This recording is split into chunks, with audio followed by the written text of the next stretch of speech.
51 teachers in the program or have been through the program, and all 51 are still teaching.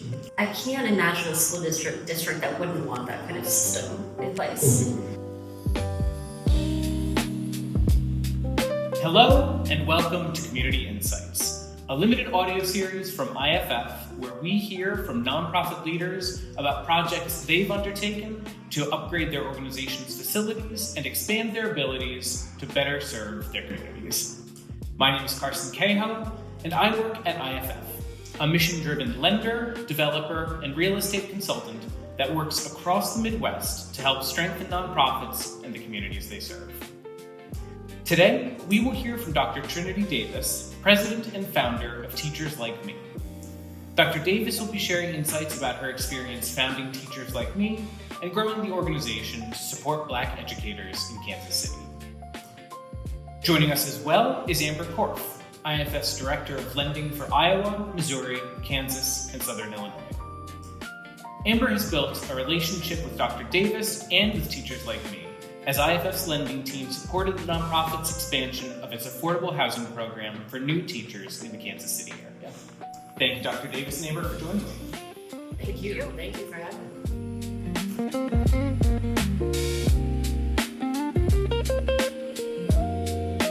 I'd love to get started with some background about Teachers Like Me. Teachers Like Me is dedicated to recruiting, developing, and retaining Black teachers in public education in the Kansas City area by removing barriers to entry and providing the support they need to be effective and responsive to the academic and social need of all students, specifically students of color. Dr. Davis, you founded Teachers Like Me in Kansas City in 2020 after working in Kansas City public schools, first as a teacher and then for 8 years as assistant superintendent. So could you talk about what motivated you to create Teachers Like Me? Well, starting out my career as a teacher, I realized right away that it was significant to be a Black teacher in the classroom. Like, it was almost rare. From the time I was a teacher to a professor, things didn't look different. And so I decided to come to Kansas City public schools and to support them with curriculum and instruction. And while I was there, I realized that we were losing teachers at a fast rate. And we were losing Black teachers they're like the targeted group that were not staying in the field at the time. And so when I was deciding my next move, I knew that I had to do something, and that was making sure we had the right teachers in the classroom. And so the idea just came to me, and I started talking to people, and people got excited about it. I got excited about it, and we went from there. You talk about being a Black teacher and feeling rare. What did that mean? What did that look like and feel like?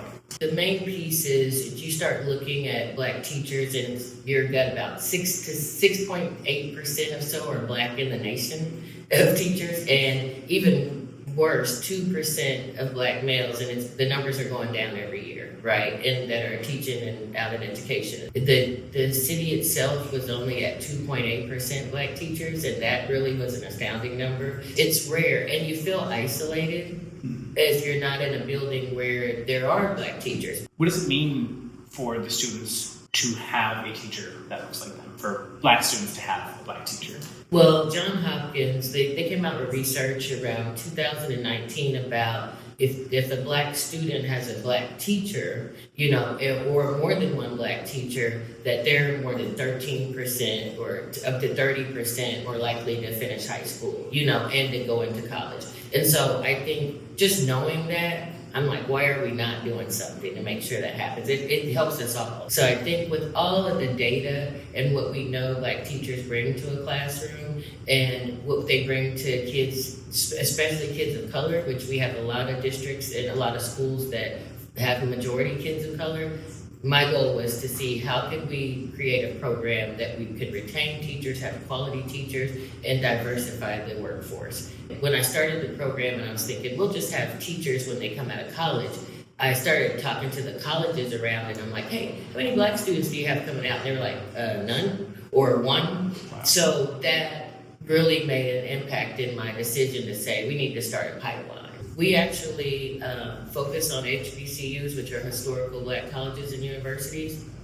they have a lot of teachers in the program that we need here because Kansas City doesn't have an HBCU right here around, right here in the city. They don't have this problem down south because they have historical black colleges everywhere. So in the Midwest, we're the area that really needs that level of support to bring in and diversify our teacher workforce. So you're talking about building a pipeline for teachers. Could you briefly describe the program that Teachers Like Me uses to recruit, develop, and retain Black teachers? We have three groups of teachers. We have our collegians who are going to be teachers, so we call them collegians. And then we have our teachers who are their first year in the classroom and coming in with us. And then we have now, it's a new thing, is alumni.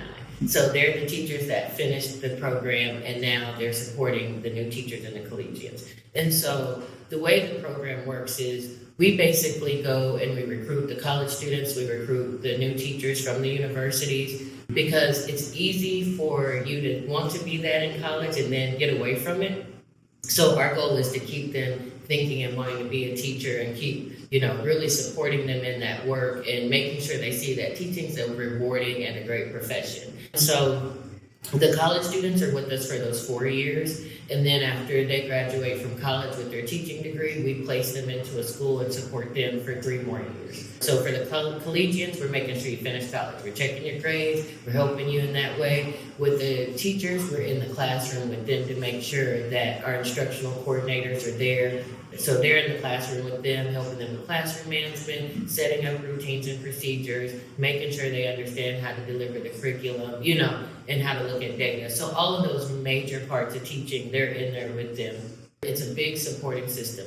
We provide a mentor for all of them, and so that mentor is really important because remember, a lot of these teachers aren't from Kansas City. So the mentor is a veteran educator from Kansas City, and they usually take them to show them like where to get their hair done. Some of our teachers have locks, so where do I go get my locks retwisted, or where do I go get braids, or where, and the other pieces, they take them so they can find a church, those kind of things, so they can make Kansas City home. So the mentoring is such an important part of the program.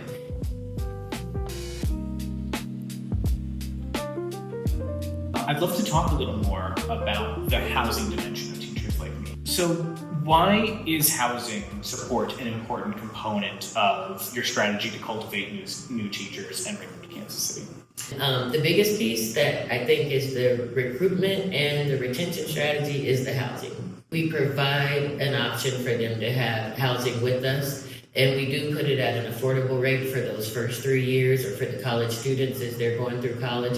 You can't go to Jackson State and just say, hey, you want to come to Kansas City? And they're going, okay, where will I live? I don't know anything about the place. I have a job, but with us, they know I'm coming there and there's a place for me to live. And matter of fact, there's other teachers who look like me that live around me as well and that can support me in this journey. Now, as we start having our first cohort has graduated, our second cohort has graduated, we're finishing with our third cohort, we'll finish their 3rd year, and we've had 3 teachers buy their homes here.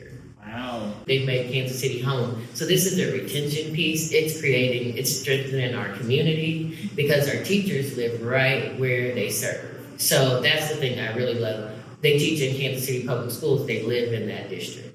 And their kids get to see them in the community. That's important. As part of the support for its new teachers, Teachers Like Me operates the School Zone, which is a village of affordable housing for teachers recruited from outside of Kansas City. Really quick, what is the School Zone? Okay, so the School Zone is an area of houses that we're trying to build. So we have top and bottom duplexes, and we have one that we've had, and has 6 teachers in there. And then what we did was we bought a house across the street, and then there's a lot next door that's empty that we'd like to build on next. That right there puts 27 teachers in one block.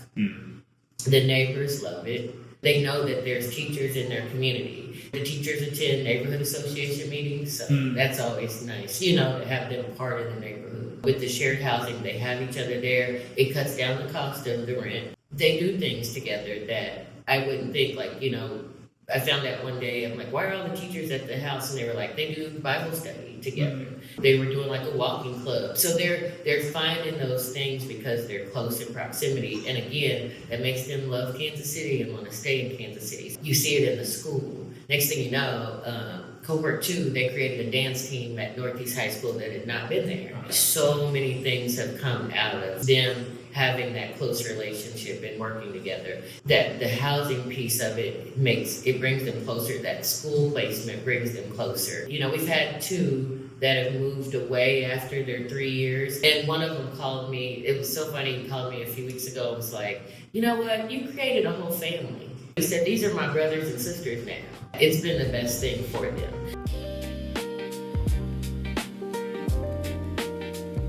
So I'd love to talk a little more about your relationship with IFF. So not long after you started Teachers Like Me, you first got introduced to IFF through your participation in the Stronger Nonprofits Initiative, or SNI, which is a program that IFF runs to support nonprofits that face systemic barriers to building their financial sustainability and organizational capacity.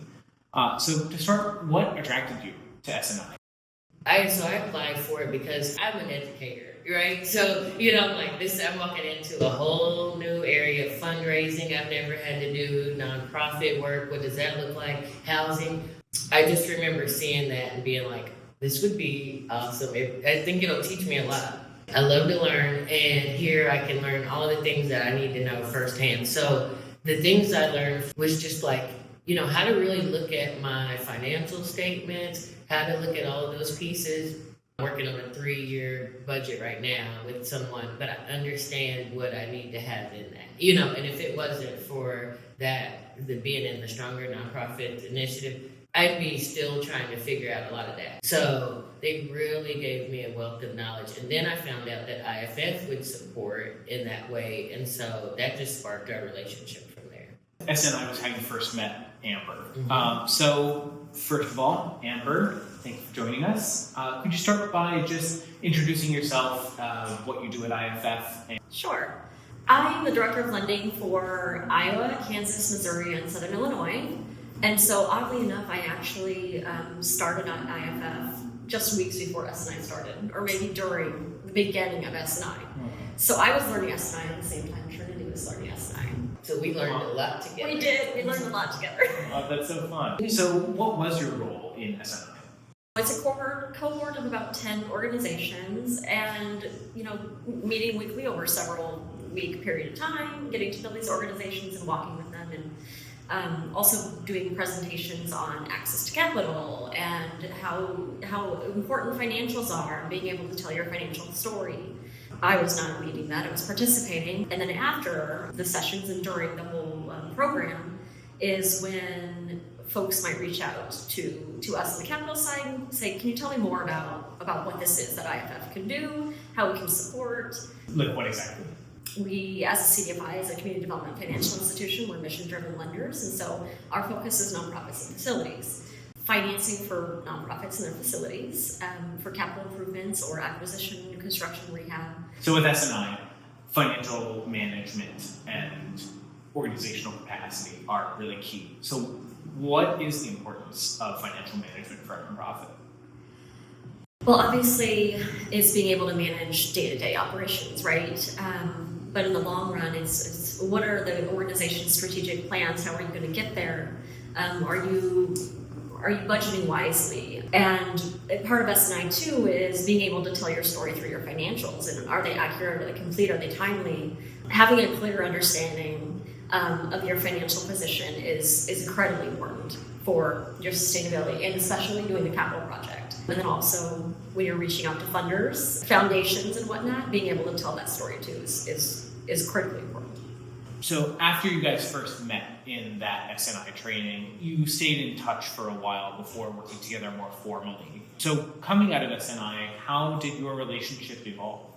Well, I know Amber became like a phone call, an email away, you know, to say, hey, I'm thinking about this. How can we get support? It's not like we're ready to do it. Just, Amber, I'm thinking about this. And she can really advise you in the right way to say, well, you need to be thinking about this, you need to do da-da. And then I can start getting together, and then I can call her later or email her later and say, okay, I think I'm ready for this. And then she takes me through the next step. Like I said, teachers like me would not be here without. I won't, IFF, of course, but Amber is like the center of that for me. I know she's going to tell me what to do and help me to get to the next step. And Amber, what did that relationship look like for you? Did you see any of Dr. Davis's planning for teachers like me through SNI showing up in the evolution of that relationship? Absolutely. SNI really builds the muscle for small growing nonprofits to think about those things, break down barriers in access to capital, building budgets, looking at performance. I especially, as we develop this relationship and these conversations about a specific project, I could say things like, have you thought about the new operating budget with this new building? Have you thought about a pro forma? She's like, oh yes, yeah, we talked about that in SNI, and I know what this is, and I know what it looks like, and so we can work on that.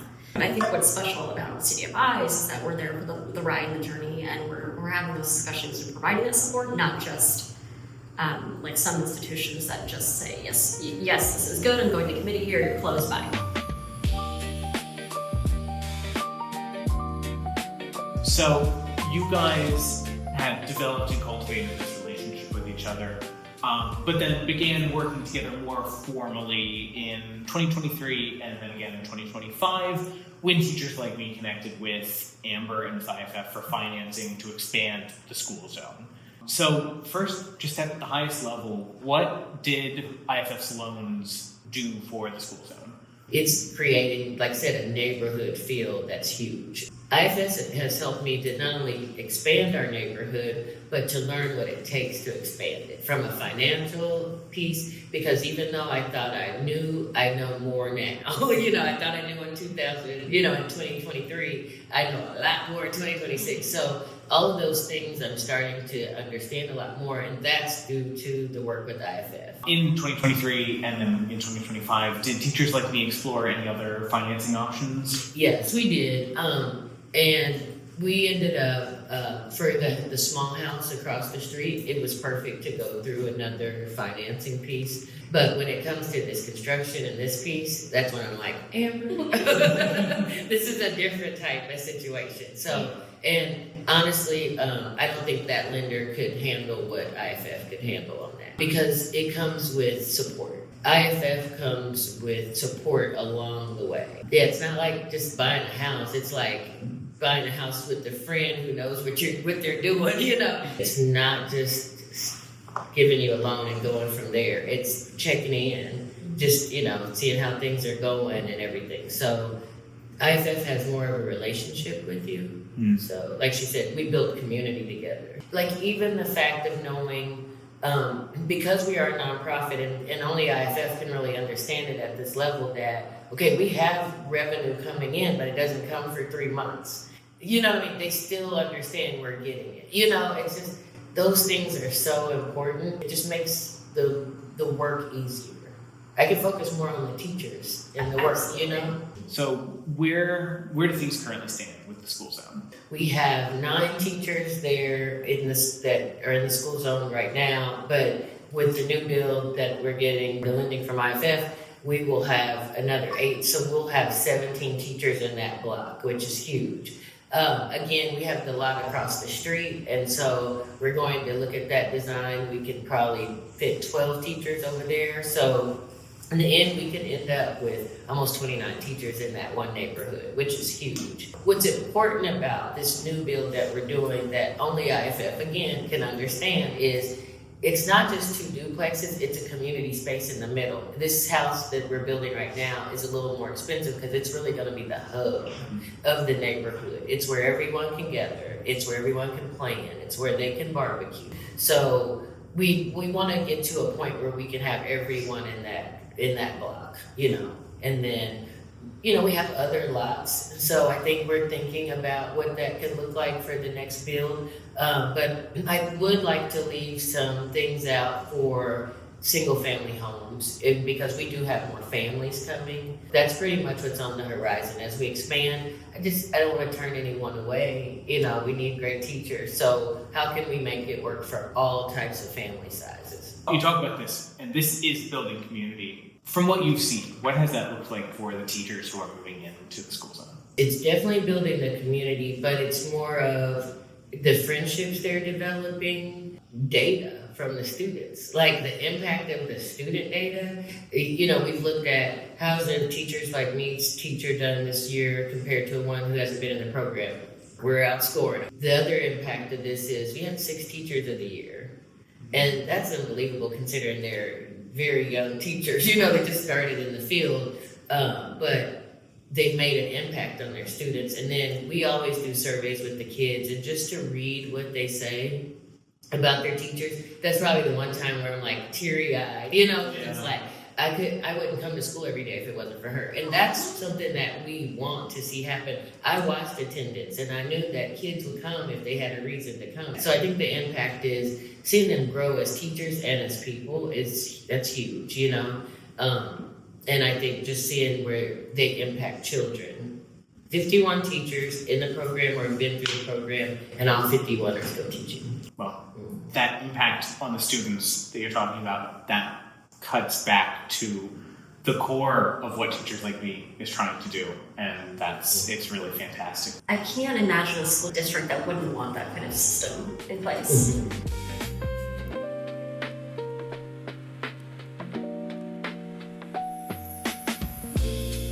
I'd love to close out with a few reflections on some of the challenges and surprises that you've had.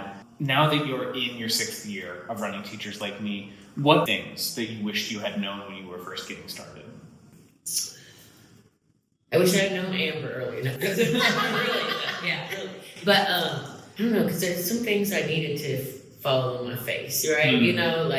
And figure it out and understand, how to use your reserves, things like that. What percentage of money to keep in reserves? That's one. And probably one thing I do say all the time is I probably should have hired a director of development first. But I hired an instructional coordinator first because it's about the teachers. I can write a grant really, and do those kind of things. But the reason I say I wish I would have got them first is because they could have lived it and been able to write the grant as well as I can. What sort of challenges arose as you were going about this process of expanding the school zone?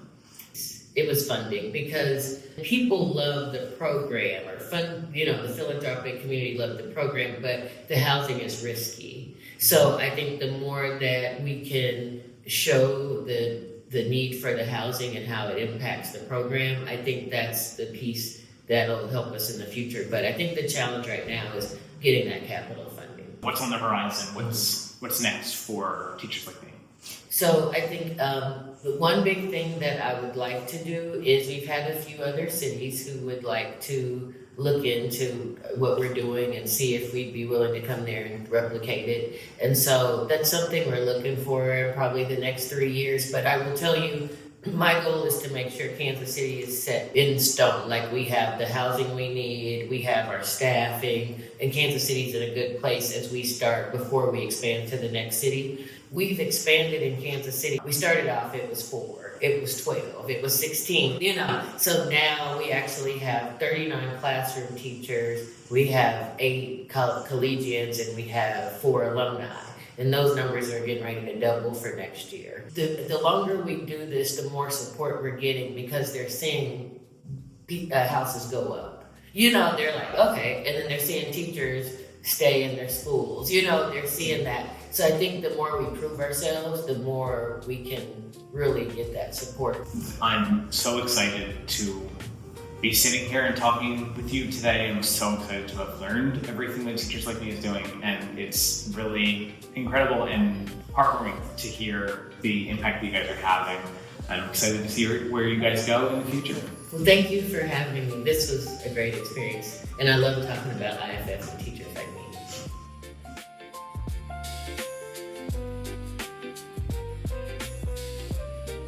Well, that about wraps up today's episode. Now, you may have noticed a slight change in scenery. Unfortunately, we ran into some technical difficulties during recording, and we lost the last few minutes of my camera. So now I'll wrap up today's episode from IFF's Chicago office. Again, I want to thank Dr. Davis and Amber for taking the time to sit down with me today and talk about teachers like me. If you would like to learn more about Teachers Like Me, visit their website at www.teacherslikeme.org, or feel free to reach out to Dr. Davis directly at trinity@teacherslikeme.org. Are you a nonprofit in the Midwest looking to upgrade your facilities? Visit iff.org to learn more about our lending and real estate consulting services. And feel free to follow us on Facebook, LinkedIn, X, and YouTube at IFFCDFI. And feel free to reach out to Amber directly at acorf@iff.org if you have any questions for her specifically. Thank you again for listening, and we'll see you next time.